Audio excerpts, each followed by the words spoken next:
Antes de começar esse vídeo, alerta de gatilho. No vídeo de hoje, eu vou falar sobre eventos de guerra, tortura e sadismo. Se são assuntos sensíveis para você, por favor, feche o vídeo. Claro, a classificação indicativa desse vídeo é maiores de 16 anos. Brincores. Obrigada, Brincores. Oi, zumbis. Eu sou a Pri, esse é o canal Necrotério. E finalmente vai sair esse vídeo, finalmente eu desempaquei esse vídeo que é parte do especial de Halloween. E antes de eu começar a falar desse caso, já curte o vídeo e já se inscreve no canal, que isso me ajuda demais na divulgação. E eu pergunto pra vocês, o que um guerreiro sanguinário e um personagem criado por um escritor irlandês têm em comum? Eu vou dar uns segundos pra vocês responderem.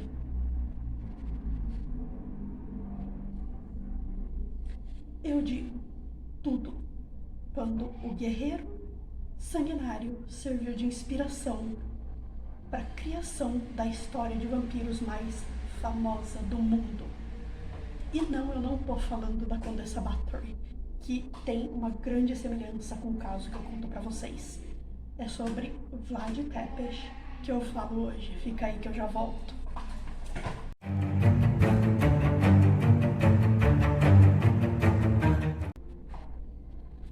E eu voltei. Vlad III nasceu em dezembro de 1431 e faleceu em dezembro de 1479. Então, a história do Vlad foi mais ou menos uns 150 anos antes da história da Elizabeth Bathory. E o Vlad III era filho de Vlad II da Ordem do Dragão, e a sua mãe é uma pessoa desconhecida, uma mulher desconhecida, e acredita-se que a mãe de Vlad III tenha sido uma amante, uma das muitas amantes do seu pai, Vlad II, mas eu já entro nisso mais à frente no vídeo. Antes de falar do Vlad III de fato, eu preciso falar para vocês um pouco sobre o que era a Ordem do Dragão e quem era Vlad II. Vlad II, ele se tornou membro da Ordem do Dragão no mesmo ano em que Vlad III nasceu, 1431. Porém, a Ordem do Dragão foi criada em 1408 pelo rei da Hungria com o intuito de proteger o leste europeu do exército otomano. E essa ordem, eles eram tipo os cavaleiros da Távola Redonda do rei Arthur. Era mais ou menos isso. E bom, como na época do Vlad II, o Vlad pai, não existiam sobrenomes como a gente conhece, ele então adotou o nome da ordem para si, sendo então Vlad Dracul, que em tradução livre do romeno quer dizer dragão. E seu filho, Vlad III, se tornou então Vlad Draculeia, que, de novo, em tradução livre do romeno, significa filho do dragão. Bom, Vlad pai ainda, ele era um voivode de Targoviste, que é uma das cidades ali da região da Transilvânia, e se você assistiu o vídeo da Condessa Bathory, você sabe o que é um voivode. Bom, o Vlad pai, ele também tinha algumas terras na Transilvânia. Então, o Vlad III, que é a pessoa da nossa história de hoje, ele nunca teve terras ou ligações com a Transilvânia, nem mesmo o castelo que inspirou a história de Bram Stoker, só o pai dele mesmo. Bom, a mãe de Vlad, como eu disse um pouquinho antes, ela é uma pessoa desconhecida. Ela era provavelmente uma das muitas amantes de Vlad II, que na época era casado com Sinejana da Moldávia. Ela era um tipo de princesa da Moldávia. Bom, Vlad III, no caso Vlad Draculeia, ou Vlad Tepes, como ele ficou conhecido depois, era descrito como baixinho, forte, meio atarracado, de nariz longo, rosto fino e magro, e ele tinha sobrancelhas grossas, bagunçadas, usava bigode e costeletas. Bom, é dito que a sua aparência era tão cruel quanto o seu sadismo. Bom, Vlad também nasceu em Targoviste e tinha 3 irmãos. 2 mais velhos, que eram seus meio-irmãos, filhos de Vlad II com a sua esposa, real oficial, e eles eram Vlad Kalugaru e Mirceias II. E, claro, o irmão caçula era Radu III, o Belo. Bom, a mãe de Kalugaru, um dos irmãos, meio-irmãos de Vlad, mais velhos, era também uma das amantes do pai. Não seria um vídeo do necrotério ser um macho escroto. Bom, sendo nobres, Vlad III e Radu tiveram a melhor educação com tutores romenos, tutores gregos, estudaram matemática, geografia, grego, eslavo, alemão e latim, filosofia, artes e, claro, treinamento de combate. Em 1436, o Vlad pai se torna príncipe da Valáquia e governa até 1442, quando ele foi destronado por rivais. Bom, para ele então retomar o poder, o Vlad pai meio que negocia com os otomanos um apoio à sua resistência.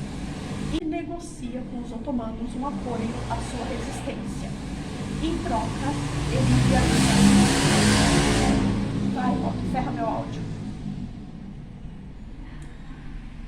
Em troca, ele enviaria Vlad III e Radu para serem meio que prisioneiros e garantia de lealdade na corte otomana. Bom, Vlad e Radu, então, eram tidos como prisioneiros privilegiados. Eles estudaram turco, lógica e estudaram até mesmo o Alcorão, que é o livro sagrado da religião islâmica, da religião muçulmana. Bom, Vlad, claro, também teve treinamento de combate. E Radu se deu tão bem nessa região que até se converteu à religião islâmica. Ao passo que Vlad III já resistia ao seu cativeiro e ele era constantemente punido por isso. E é dito que essas punições sofridas por ele possam ter sido a causa de seu sadismo.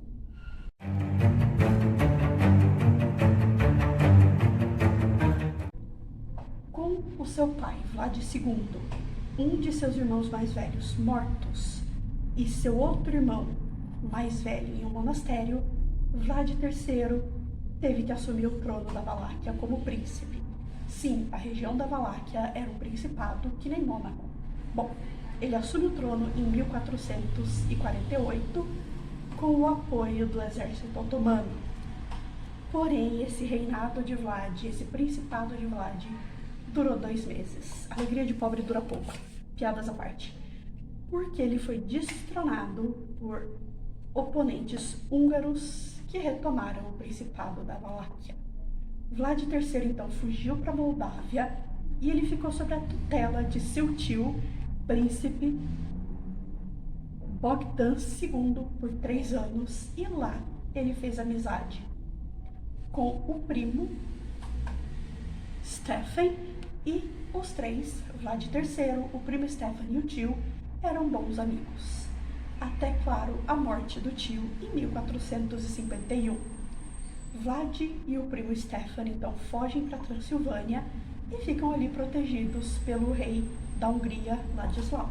Vlad Tepes, então, com a ajuda de um guerreiro húngaro, destrona Vladislav II, que governava a Valáquia na época.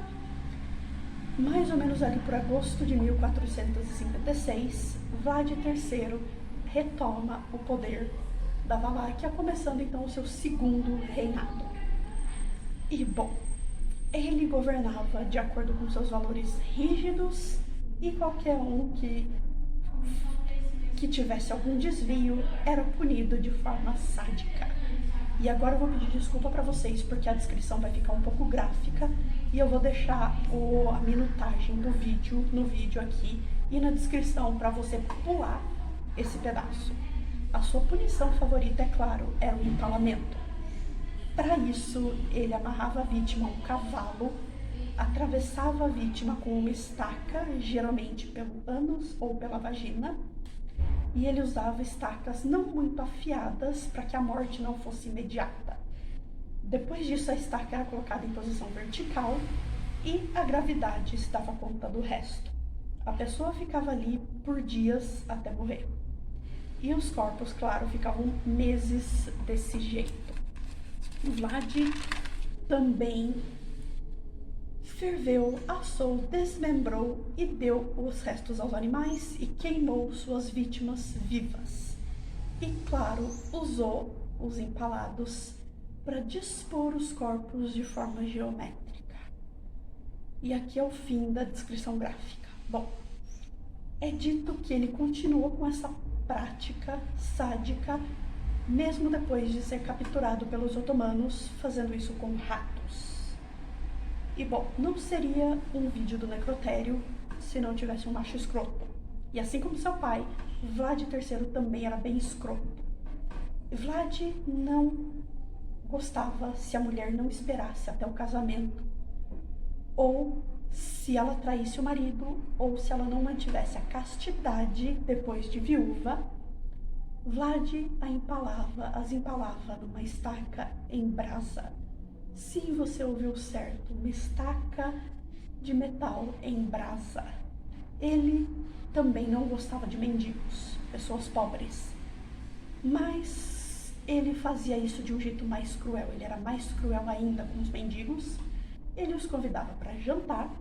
Depois do banquete, ele fechava a sala do banquete e ateava fogo, e ninguém sobrevivia. Bom, a sua liderança militar era bem parecida com o seu governo civil, mas ele manteve sua palavra ao ajudar o primo Stefan a retomar o governo da Moldávia, a retomar o trono da Moldávia.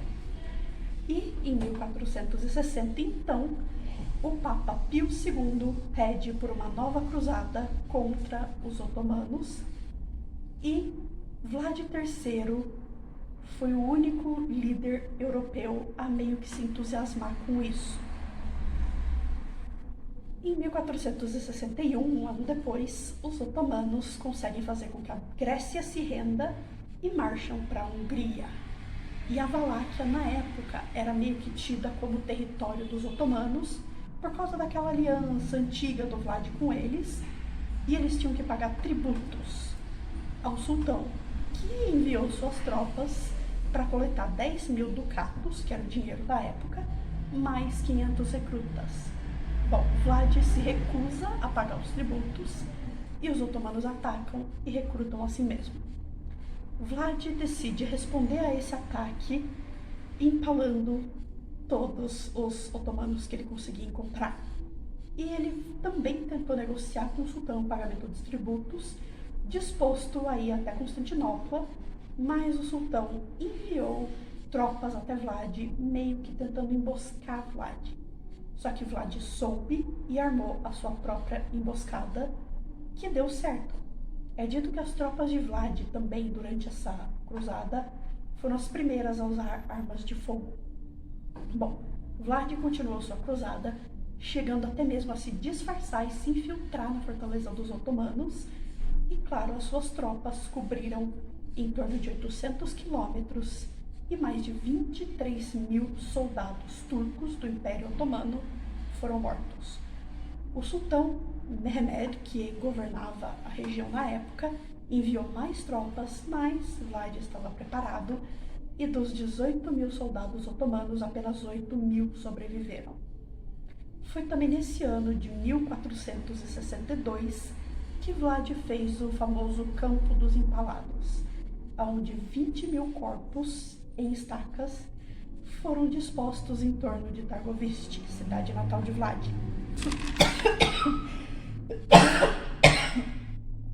Nesse ponto, Vlad já era tido como um herói de guerra nas regiões saxãs, ali da região, da cidade saxã. Bom, o que fez o sultão se retirar e a reputação de Vlad aumentar, e foi nessa época também que ele ganhou o sobrenome de Tepes, que traduzido do romeno significa empalador. E bom, nessa época também, Vlad era tido como um herói de guerra pelas cidades saxãs ali da região, e até mesmo o Papa Pio II o considerava um herói. Bom, com a retirada do sultão, o irmão de Vlad, Radu, foi quem assumiu o trono. Bom, Vlad, claro, não tinha tropas suficientes e buscou ajuda de antigos aliados sem sucesso. Ele chegou a recrutar mulheres e crianças de no máximo 12 anos, mas mesmo assim eles não tinham tantas armas. Mas ainda assim Vlad consegue algumas vitórias, envenenando a água e enviando pessoas contaminadas com a peste bubônica. E bom, deu certo. Mesmo assim, os turcos avançaram, Vlad novamente se disfarça e mais uma vez ataca, até que em julho daquele ano, os turcos se retiram da Valáquia e Radu, irmão de Vlad, assume de fato o trono. É dito que as tropas de Radu rondaram o castelo e assassinaram a primeira esposa de Vlad. Porém, isso nunca foi confirmado. Eu não encontrei nada referente à primeira esposa de Vlad nas minhas pesquisas. E ainda em 1462, ali mais ou menos por outono, Vlad retorna à Valáquia, acreditando que ele ainda tivesse o apoio dos húngaros. Porém, Vlad foi capturado e preso, e ele ficou preso do fim de 1462 a 1466. E bom, durante esse tempo, o Vlad ganhou a confiança do rei húngaro e também conquistou Ilana Szigalagia, acho que é assim que se fala, que era prima do rei. Bom, ele se converteu ao catolicismo, foi solto e se casou com Ilona, e teve 2 filhos, Vlad Tepelus e Mircea. É dito que o único motivo pelo qual ele foi solto foi porque ele se casou com a prima do rei, mas também eu não encontrei nada nas minhas pesquisas confirmando isso. Bom, quando o exército ele volta de novo à Valáquia, dessa vez aliado a Stephen Báthory, que é um parente da Elizabeth Báthory, que era comandante militar para retomar o trono da Valáquia. Bom, quando o exército de Vlad chegou, o príncipe Bessarab fugiu, o Vlad assumiu o trono novamente em novembro de 1476, mas novamente o seu tempo no trono foi curto, apenas 2 meses, quando, por conta de um novo confronto com os otomanos, que o tirou do poder e Vlad foi destronado novamente. E a sua morte aconteceu mais ou menos em janeiro de 1477. Essa data da morte dele é uma data aproximada, visto que não se tem certeza se foi isso que aconteceu mesmo. Existe a teoria de que o Vlad teria morrido em combate contra os otomanos, mas também de que ele havia sido morto por um caçador ou de que ele foi morto em Constantinopla. Então essa data de janeiro de 1477 é muito aproximada. Eu não encontrei nada que confirmasse e essa foi a mais próxima da data da morte dele.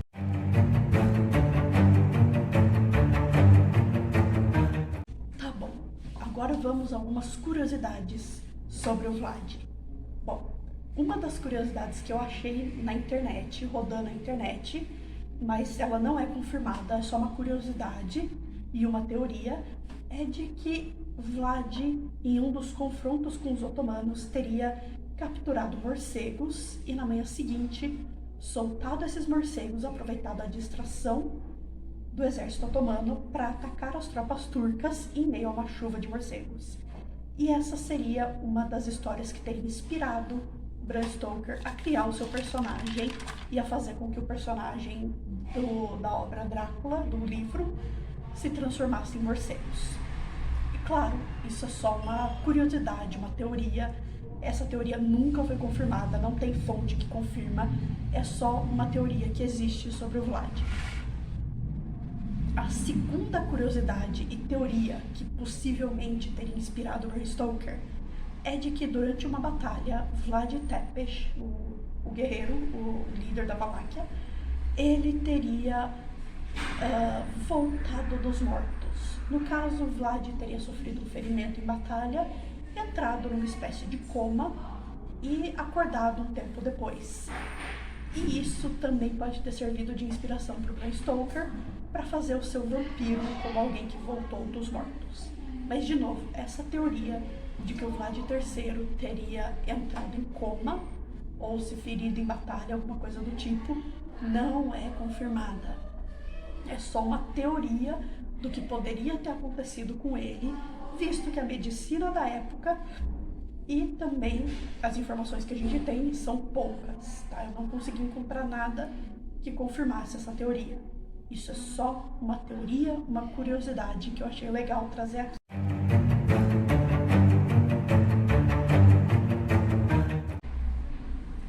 Ok, e como que um guerreiro se torna ícone da cultura pop?